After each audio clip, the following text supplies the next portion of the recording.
Hi guys, and welcome back to my channel. So today I have a very exciting topic, and it's all about goal setting.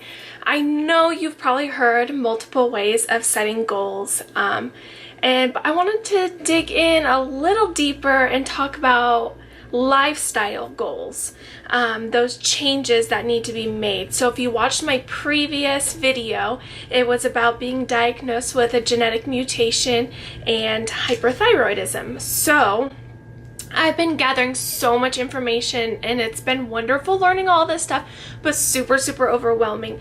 And so I was kind of feeling like drowned in all of the information that I've been finding out and all the doctor's appointments.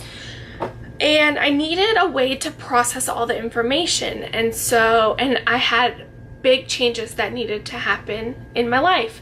So what I did is I sat down, and for the last week or so, I've really been digging deep into goal setting and what that means for me and how I could share my experience of my lifestyle goals that I have set forth. So I have a few little tips. My first tip is going to be make small goals. You're going to have that big picture of what those lifestyle changes are going to be, and that my ultimate goal is to feel healthy and manage my health through changes.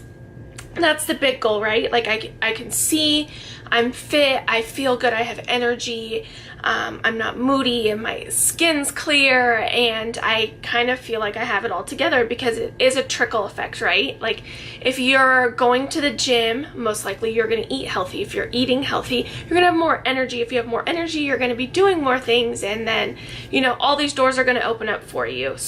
But you need to make your goals small. And so what I've done is each week I'm going to focus on a few goals and just get those under my belt before I add something else. Because like I said, I have a ton of changes to make. Lots and lots of changes. So for this week, my goal, very small, is to focus on my water. I got this really cool water bottle. So I have been studying, this is a little side note, I've been studying what crystals do for you, the healing power of crystals. I know it sounds weird, it sounds like voodoo magic stuff, but I wanted to give it a try. My body has a really hard time detoxing. That's one of the things with having a genetic mutation. So I'm just trying anything that I can do to help it out. So I just got this water bottle in, and it has clear quartz and amethyst in it. So we'll see. So like I said, this week's goal is to really focus on my water intake, and my other goal is starting to listen to my body and writing things down, and that is my third thing about goal setting, is writing it down, and I'll tell you why. But just kind of listening to my body, how I'm feeling, things I'm going through, and that listening and writing it down is going to help me create my goals for the following weeks. So if it's, you don't do really good when you have an egg-based breakfast, or, when you have this as a snack, or anything like that, or you did this exercise today and you were extra tired and you went to bed at 6:30, JC, like what is going on? So those are my two goals for this week, but they all of my goals align to the second thing, which is that big picture I was talking about. You need to have that big picture, and you need to have a why. Like, why are you doing this? I'm doing these lifestyle changes for my health, so I live a long, healthy life, and I can be around for Winston. Like right now, this last week it's been really bad, and that's why I didn't get a video up, because I got a massage and all of those toxins went in my body, and I went spiraling downhill, and I went back to lots of coffee and sugar, because that's what my body was craving, and for bad reasons. And I was going to bed at 6:37, and it trickled effect into this slow depression, because I felt horrible. I felt like a horrible person. I was in bed, and I felt unmotivated and useless, and like, what kind of mother and wife and business owner, it just started to go all crazy. But so focusing on that big picture and why we're doing this, and like I said, it's so I can live a long, healthy life. I can be the best mother, the best wife, I won't be cranky, I'm not gonna be tired, and I can keep up with Winston. So that is my big picture, that is my why. So keeping that in mind. And then lastly is write it down. I know everything I've read and watched YouTube videos and all of that, they all say the same thing. Write it down, write it down. And I have noticed the second I take pen and paper, I feel clear about it, and I know what my goals are, and I can look back. I'm not a writer, I'm a numbers girl. I have an accounting degree. So journaling is very foreign to me. But I started simple, I started a gratitude journal, and I just write a few things that I'm grateful for. And I did it this morning when I got woken up at 5:30, and it was great. And so I'm starting to write down my goals and my why and my big picture, and that will be a reminder. And that could change, you know, things are gonna change. Let's see.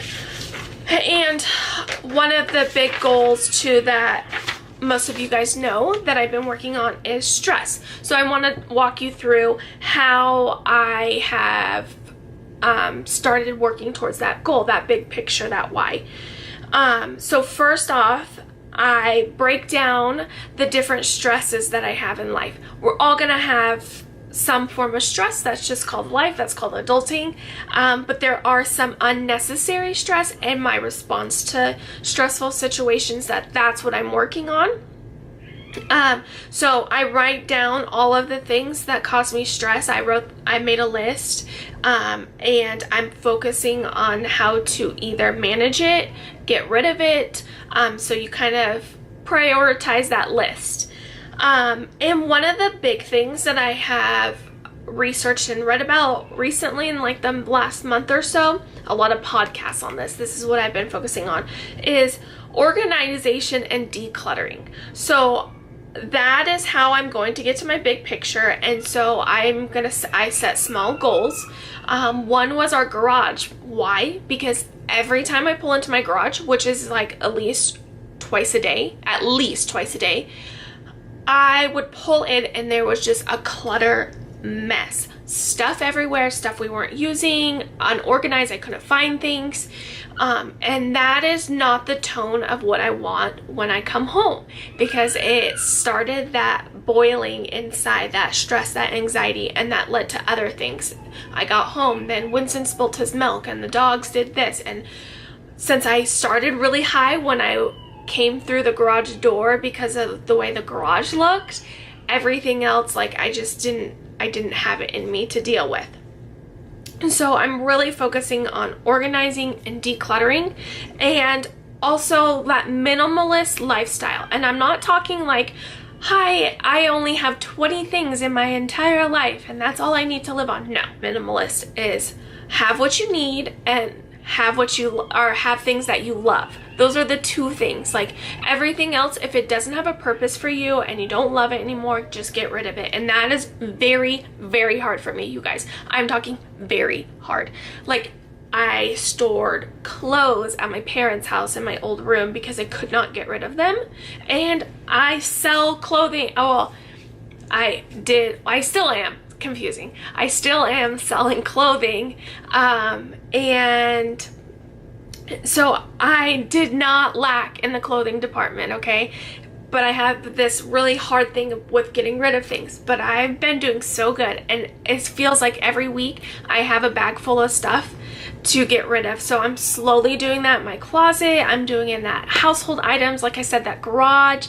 I have some other big goals, and that has helped me relieve stress. And also part of that breaking down that stress trigger, one of the things was unfortunately LuLaRoe business. Some of you guys might know I am a LuLaRoe consultant, my mom and I are, and I've loved the business, and it took me about 3 to 4 weeks to finally make the decision, because the doctors said I needed to lower stress. And I wrote down that list, paper, and one of the big things on my list that I can control was LuLaRoe was stressing me out. It's things like I pass by this room and I see all of this beautiful inventory in here, and it automatically just triggers my anxiety and stress. Like, I gotta sell, I should be doing this, I should be doing that. Like, who cares if I'm tired? And, you know, and then I'd be irritable and stuff like that. So it is time for now to say goodbye, but I already did that on our Facebook VIP group. But this, I was just trying to explain how I have that big picture and I've set small goals, and the small goal for one of my reducing stress is to shut down my business for now. Who knows what's gonna happen, what's to come. So I hope this video was helpful if you were struggling on where to start, and I also come across some good quotes. And if you try something, this is paraphrasing their quote because I can't remember exactly and I don't have my phone on me. If you don't start something, or if you start something and it fails, you're just getting closer to something that's going to succeed. But if you don't start something, that is a failure. So that's where I'm coming from. Like, if I don't make these lifestyle changes, even though because they're super overwhelming and I don't know where to start, I'm failing. But if I start and I have a slip up because there's birthday cake, or, well, that's a bad one because I'm allergic to birthday cake, but you know what I mean. If I have a coffee and I treat myself to a full caffeinated coffee, it does not mean I failed at my lifestyle changes. You know, the next day I can do it. And that's really hard for somebody like me because I am a perfectionist. I like everything perfect. If I say I'm not going to do this, I'm not going to do it at all. And then if I do it, I feel like I failed. And then if I have failed, I'm not going to try it again, blah, blah, blah. That vicious cycle. But I'm trying to be better, and using these steps with a small goal, remembering the big picture and my why, and writing things down because we forget. I have mom brain. So I hope this video was super, super helpful. This is just how I'm getting started with everything, all this health issues and new healthy lifestyle that I have started. So I hope it helps you as well and inspires you. If you guys have any questions, make sure to put them down below. Subscribe to our channel if you want to continue following our journey with this genetic mutation. All right, guys, have a great day.